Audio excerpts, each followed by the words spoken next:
हिंदी साथियों, कैसे हैं आप लोग? आई होप कि आप लोग अच्छे होंगे। आपकी जो स्टडी चलेगी बहुत ही बेहतरीन चलेगी। तो आज के सेशन में बात करने वाले हैं क्लास 12th के फिजिक्स के बहुत ही महत्वपूर्ण ऑब्जेक्टिव क्वेश्चन की। याद रखिएगा, आपके एग्जाम में यहाँ से काफी सारे प्रश्न आते रहते हैं, तो आपको जो है अच्छे तरीके से सारे क्वेश्चन को देख लेना है और एक भी प्रश्न को जो है नजरअंदाज नहीं करना है, क्योंकि मात्र 35 ऑब्जेक्टिव क्वेश्चन लेकर आए हैं और 35 ऑब्जेक्टिव क्वेश्चन याद कर लेते हैं तो आपके एग्जाम में जो है 5 से 10 नंबर जो है आपका जो है कंठस्थ हो जाएगा। तो आपको अच्छे तरीके से याद कर लेना होगा, ठीक है ना। तो चलिए हम अपने क्वेश्चन की तरफ बढ़ते हैं। इससे पहले क्लास को लाइक नहीं किए और चैनल को सब्सक्राइब नहीं किया तो सारे बच्चे एक बार क्लास को लाइक कर लेंगे और चैनल को सब्सक्राइब कर लेंगे, ठीक है ना। अगर आपको जो है वीडियो साफ नहीं दिखाई दे रही तो अपना वीडियो क्वालिटी बढ़ा लेना है, साफ दिखाई देने लगेगी, ठीक है। और 1 नंबर क्वेश्चन जो है आपके एग्जाम में कई बार जो है पूछा गया है, तो याद रखना है इस क्वेश्चन को, ठीक है।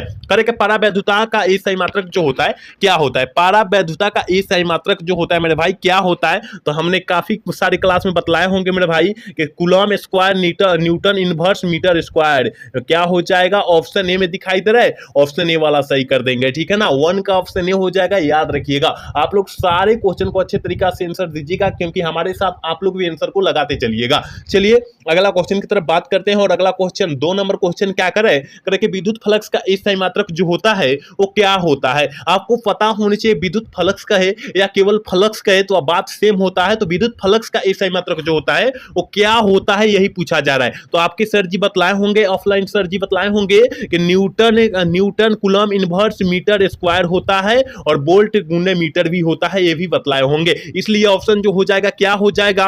ऑप्शन सी हो जाएगा। ए और बी दोनों हो जाएगा। 2 का ऑप्शन सी हम लोग टिक कर देंगे। याद रखिएगा, जितना क्वेश्चन अलग से बतलाऊंगा, जितना क्वेश्चन साइड से बतलाऊंगा, उस क्वेश्चन को अच्छे तरीके से आप लोग अच्छे तरीके से नोटबुक पर लिख कर याद कीजिएगा। चलिए अगला क्वेश्चन की तरफ बात करते हैं। और अगला क्वेश्चन यानी 3 नंबर क्वेश्चन का है कि 1 कूलम मीटर बराबर जो होता है किसके बराबर होता है? 1 कूलम मीटर जो होता है किसके बराबर होता है, यह पूछा जा रहा है। तो याद रखिएगा 3 गुने 10 की पावर 29 डेबाई होता है। क्या होता है? डेबाई में होता है। याद रखिएगा, तो कहां पर दिया है? 3 गुने 29 यहां पर दिया है, ऑप्शन ए में दिया है। ऑप्शन ए वाला सही कर देंगे। 3 का ऑप्शन ए हो जाएगा। याद रखिएगा, याद रखना है, बहुत इंपॉर्टेंट क्वेश्चन करा रहा हूं आपके एग्जाम के पॉइंट ऑफ व्यू से। बहुत सारा इंपॉर्टेंट क्वेश्चन करा रहा हूं, तो आप लोग अच्छे तरीके से सारे क्वेश्चन को देखेंगे और एक भी प्रश्न को नजरअंदाज नहीं करेंगे। अगला क्वेश्चन की तरफ बात करते हैं। और अगला क्वेश्चन क्या कर रहा है? करे कि किसी संधारित्र की धारिता निर्भर करती है, किस पर निर्भर करती है? जल्दी से बतला दीजिए क्या हो जाएगा।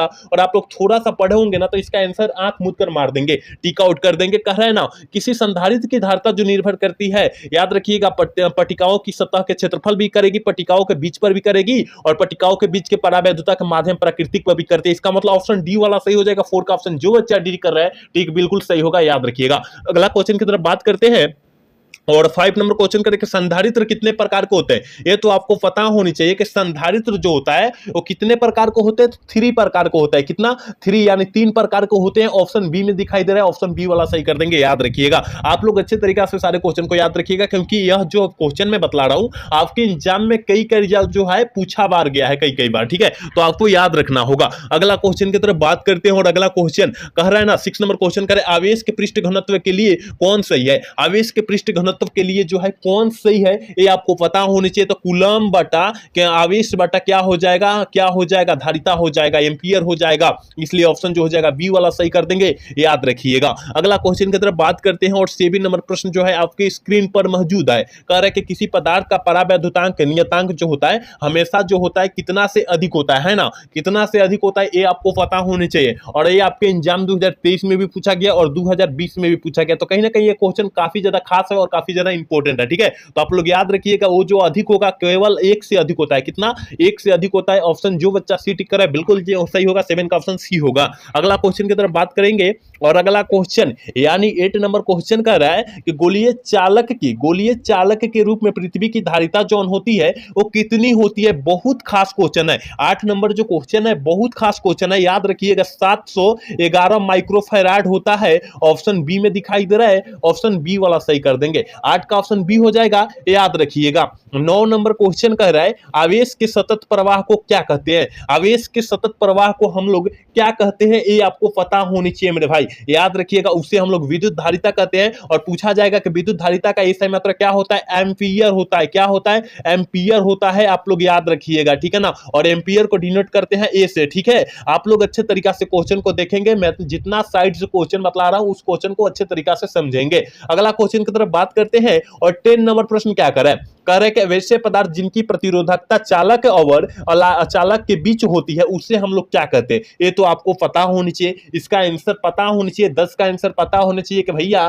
कह रहा है कि प्रतिरोधकता चालक और अचालक के बीच में रहता है तो उसे अर्धचालक ना कहते हैं, उसे अर्धचालक कहते हैं। जो बच्चा 10 का ऑप्शन बी टिक कराए बिल्कुल सही होगा, याद रखना है। 11 नंबर क्वेश्चन देखिए आपके स्क्रीन पर मौजूद है, कह रहा है कि सेलों का आंतरिक प्रतिरोध पर अधिक होने पर उनमें अधिक प्रबलता की विद्युत धारा प्राप्त करने के लिए उन्हें जोड़ा जाना चाहिए। हम लोग उन्हें किसे में जोड़ेंगे, धारा प्राप्त करने के लिए हम लोग किस क्रम में जोड़ेंगे, समांतर क्रम या श्रेणी क्रम में, ये आपको पता होनी चाहिए। देखिए आपको ये पता होनी चाहिए मेरे भाई कि समांतर क्रम में धारा जौन होता है अत्यधिक होता है और श्रेणी क्रम में क्या होता है, कम होता है। इसलिए ऑप्शन जो बच्चा ए टिक करा है बिल्कुल सही होगा, क्योंकि अधिक की बात किया जा रहा है, ठीक है ना, अधिक की बात की जा रही है तो समांतर क्रम में जोड़ेंगे तो अधिक धारा का मान होगा, याद रखिएगा।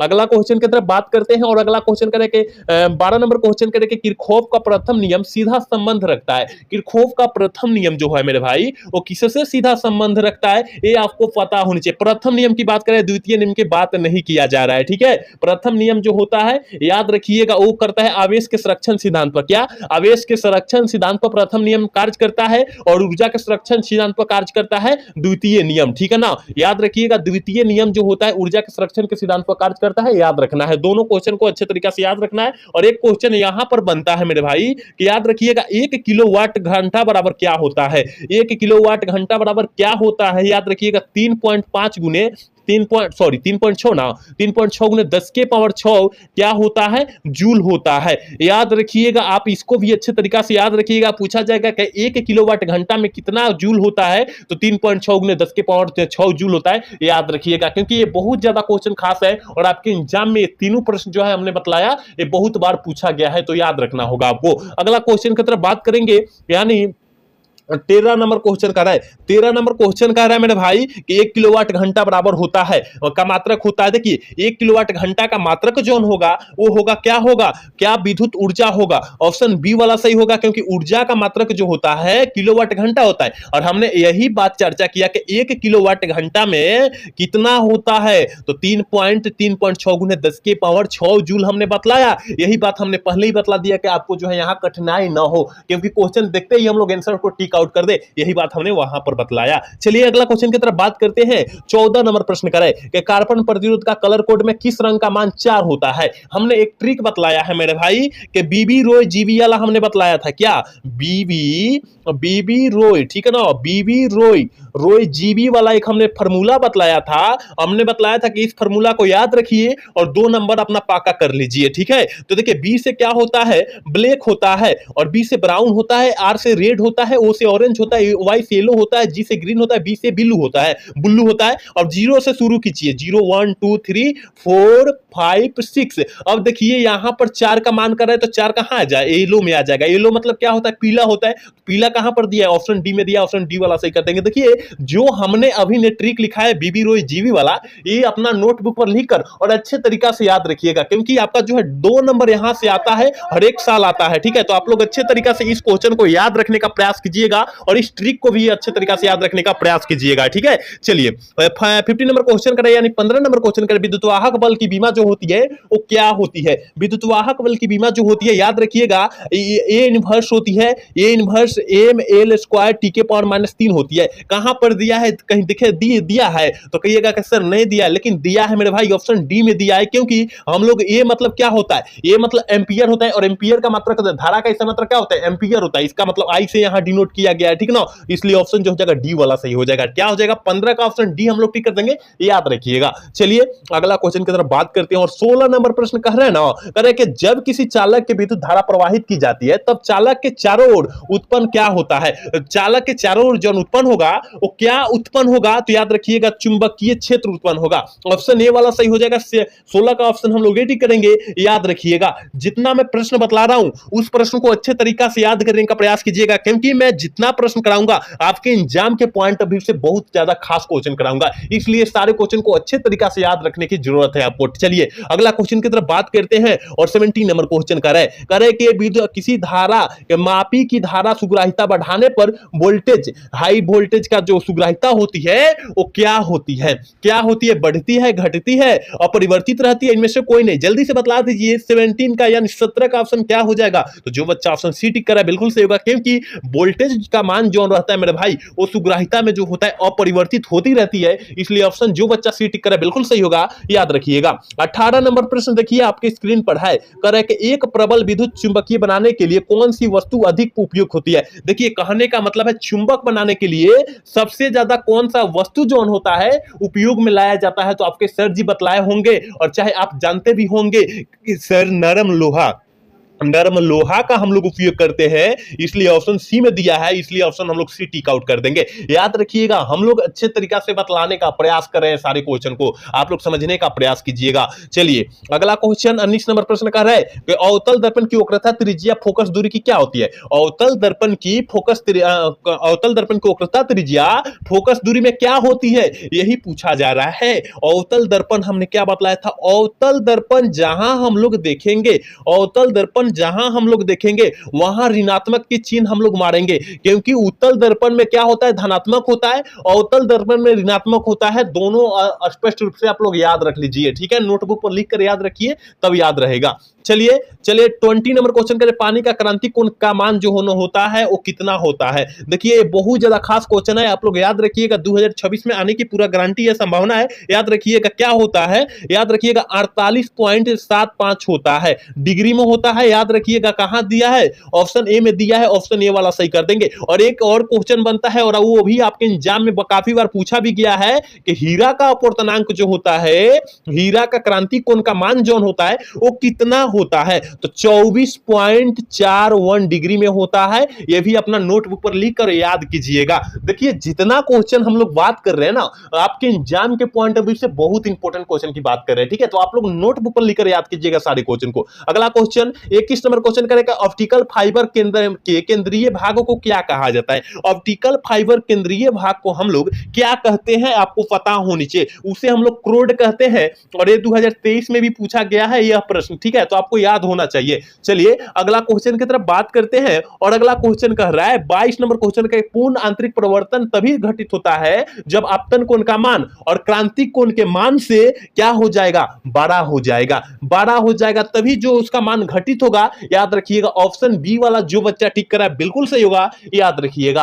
अगला क्वेश्चन की तरफ बात करते हैं, 23 नंबर प्रश्न करें, एक दीर्घ दृष्टि दोष वाले व्यक्ति की आवश्यकता होती है, यह भी आपको पता होनी चाहिए कि दीर्घ की बात करें, दीर्घ मतलब दूर होता है, मतलब दूर की दृष्टि दोष वाले की व्यक्ति को जो आवश्यकता होगी चश्मा का, वो उत्तल लेंस की चश्मा की आवश्यकता होगी। निकट की बात करें मेरे भाई, निकट की बात करें कि निकट दृष्टि दोष वाले की किस चश्मा की आवश्यकता होती है, वो होती है अवतल दर्पण की। आप लोग दोनों अच्छे तरीका से याद रखिएगा, जब दूर की बात करें या निकट की बात करें, सॉरी, जब दूर की बात करें या दीर्घ की बात करें, वहां हम लोग उत्तल दर्पण मारेंगे, ठीक है, उत्तल दर्पण मारेंगे, याद रखिएगा। जहां निकट की बात करें वहां पर हम लोग अवतल दर्पण मार देंगे। आप लोग नोटबुक पर लिखकर अच्छे तरीका से देख लेंगे ना तो याद हो जाएगा। चलिए 24 नंबर प्रश्न कहते हैं, 24 प्रश्न कह रहा है ना, कह रहा है कि एक सरल सूक्ष्मदर्शी 6 डायऑप्टर क्षमता के उत्तल लेंस से बना है, सूक्ष्मदर्शी की आवर्धन क्षमता जो हो जाएगी वो कितना हो जाएगी, यही पूछा जा रहा है। तो याद रखिएगा 2.5 हो जाएगी, कितना, 2.5 हो जाएगी, ऑप्शन बी वाला सही होगा, प्लस में हो जाएगा, क्योंकि यहां डायऑप्टर की बात कर रहा है और उत्तल लेंस की, और हमने उत्तल लेंस का बतलाया कि चिन्ह जो होता है वो धनात्मक होता है और अवतल लेंस का चिन्ह होता है ऋणात्मक होता है, ये हमने बतलाया अभी कुछ क्वेश्चन पहले। चलिए अगला क्वेश्चन 25 नंबर क्वेश्चन करें कि प्लांक नियतांक की विमा जौन होती है वो क्या होती है, क्या करें, प्लांक नियतांक, तो याद रखिएगा ml² टी इनवर्स होती है, कहीं दिया है क्या, टी इनवर्स कहीं दिया है क्या, देखिए ऑप्शन ए में दिया है, ऑप्शन ए वाला सही हो जाएगा। 25 का ऑप्शन जो बच्चा ए टिक करा बिल्कुल सही होगा, याद रखिएगा। 26 नंबर क्वेश्चन करें कि फ्रेनल दूरी जेडएफ का मान होता है, बहुत इंपॉर्टेंट क्वेश्चन है, शायद क्वेश्चन आपको नया देखने के लिए मिल रहा होगा, तो आपको घबराना नहीं है और अच्छे तरीका से इसको याद कर लेना है, क्योंकि 2026 के लिए गैस किया हुआ प्रश्न है, ठीक है ना, 2026 पर के परीक्षा के लिए गैस किया हुआ प्रश्न है। तो आप लोग अच्छे से क्वेश्चन को देखेंगे कि फ्रेनल दूरी के लिए जिसे हम लोग जेड एफ का मान मान कहते हैं उसका मान जौन होता है वो क्या होता है, तो ए स्क्वायर बटा अल्फा होता है, लेमडा होता है। ऑप्शन जो हो जाएगा बी वाला सही कर देंगे, याद रखिएगा। चलिए 27 नंबर क्वेश्चन करें। प्रकाश विद्युत सेल कितने प्रकार के होते हैं? प्रकाश विद्युत सेल जो होता है वो जो होता है 3 प्रकार के होते हैं, याद रखिएगा। कितने प्रकार के? 3 प्रकार के। कहीं दिया है ऑप्शन ए में दिया है, ऑप्शन ए वाला जो बच्चा टिक कर रहा है बिल्कुल सही होगा, याद रखिएगा। 28 नंबर क्वेश्चन करके अल्फा तरंगदैर्घ्य वाले फोटोन की ऊर्जा होती है, अल्फा तरंगदैर्घ्य वाले फोटोन की ऊर्जा जो होती है मेरे भाई वो क्या होती है, ये आपको पता होनी चाहिए। वो जो होगी याद रखिएगा एच सी बाटा लेमडा होगी, एच सी बाटा लेमडा होगी। देखिए यहां पर छोटा सी रहेगा, क्या छोटा सी रहेगा, बड़ा सी नहीं रहेगा, ठीक है ना, क्योंकि यहां दूसरा आंसर हो जाएगा बड़ा सी होगा तो, ठीक है। ऑप्शन बी वाला करेक्ट होगा, याद रखिएगा। चलिए अगला क्वेश्चन की तरफ बात करते हैं। 29 नंबर प्रश्न जो है बहुत इंपॉर्टेंट क्वेश्चन है और सारे बच्चे को आंसर पता होना चाहिए इसका, क्योंकि यह 2023 में पूछा भी गया है, ठीक है ना। क्या 2023 में पूछा गया है कि एक इलेक्ट्रॉन विशिष्ट आवेश जो होता है वो कितना होता है, तो याद रखना है वो होता है 1.8 × 10 के पावर 11 सी बटा केजी में होता है। चलिए ऑप्शन ए वाला जो बच्चा टिक करा बिल्कुल सही होगा, याद रखिएगा। और इस चैप्टर का इस क्लास का लास्ट क्वेश्चन है, कह रहा है कि नैंड गेट का बुलियन व्यंजक जो होता है वो क्या होता है। यहाँ 4 बुलियन व्यंजक होता है, वो चारों की बात करेंगे। सबसे पहले तो हम लोग क्या की बात कर लेते हैं, यहां पर एंड गेट की बात कर लेते हैं, ठीक है ना। तब नैंड की बात करेंगे, तब हम लोग नैंड की बात करेंगे, तब यहां पर और गेट की बात करेंगे, तब यहां पर हम लोग नॉर गेट की बात कर लेते हैं, ठीक है ना। तो देखिए जब नैंड गेट की बात करें मेरे भाई, जब नैंड गेट की बात करें वहां पर हम लोग क्या मारेंगे, ए डॉट बी बराबर वाई मारेंगे। क्या मारेंगे? ए डॉट बी बराबर वाई मारेंगे। और जहां पर नैंड गेट की बात करें अभी जो पूछा गया है उससे होता है ए डॉट बी बराबर इसके पावर बार होता है, उसके बाद वाई होता है। और की बात करें ए प्लस बी बराबर वाई होता है। और नॉर की बात करें ए प्लस बी के पावर बार बराबर वाई होता है। आप लोग चारों बुलियन व्यंजक याद रखिएगा। क्या हमने बतलाया? देखिए हमने क्या बतलाया, ए प्लस बी के, सॉरी यहां पर हाँ ए प्लस बी के पावर बार, यहां नहीं, आप देखिए ए प्लस ए डॉट बी बराबर ए डॉट बी बराबर यहां जो हो जाएगा नॉर गेट का बुलियन व्यंजक हो जाएगा। क्या हो जाएगा? एन ओ आर, ठीक है, सॉरी एन ओ डी, क्या एन नैंड NAD, ठीक है ना।